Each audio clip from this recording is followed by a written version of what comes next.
জয় গুরু বন্দে পুরুষোত্তমম।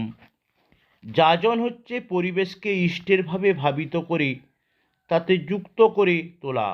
পরিবেশকে বাদ দিয়ে তো আমরা বাঁচতে পারি না।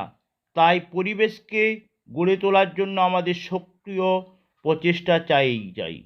তার জন্য যাজন আমাদের নিত্যকরণীয়। শ্রী শ্রী ঠাকুর মানুষের কাছে সবচাইতে বড় কামনা তুমি করো, হও, পাও, আর যোগ্যতার ভিতর দিয়েই।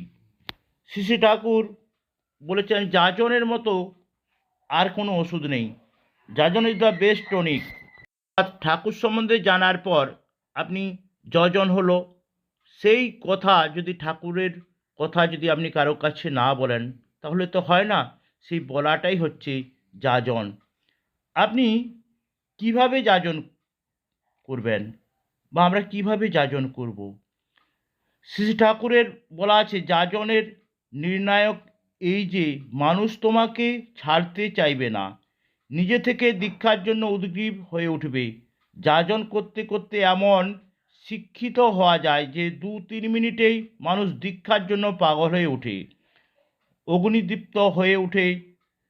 সন্ত্রাসবাদী দলের লোকেরাও এক সময় যেমন তাদের মতো করত, তাদের পন্থা সমর্থনযোগ্য কিনা সেটা স্বতন্ত্র কথা, কিন্তু তাদের বিশ্বাস, চরিত্র, উন্মাদনা প্রশংসনীয়।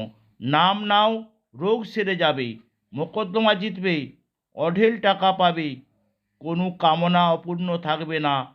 ঠাকুর স্বয়ং ভগবান, আমি তাকে চতুর্ভুজ নারায়ণ রূপে দেখছি। আরও কতজন দেখছে এমনতর বেলেও কথা যাজন নয়। যাজন কার্যকরী কখন হয়?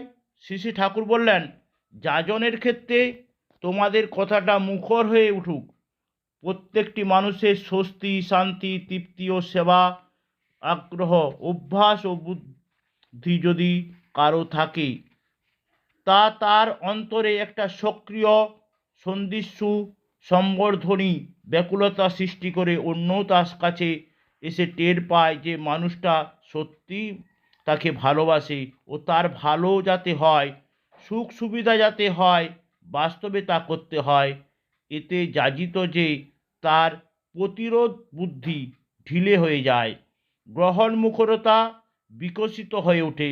এমনটা হলে অন্তরঙ্গতা জমে ওঠে, তখন যাজন কার্যকরী হয়। কে জয় গুরু বন্দে পুরুষোত্তম।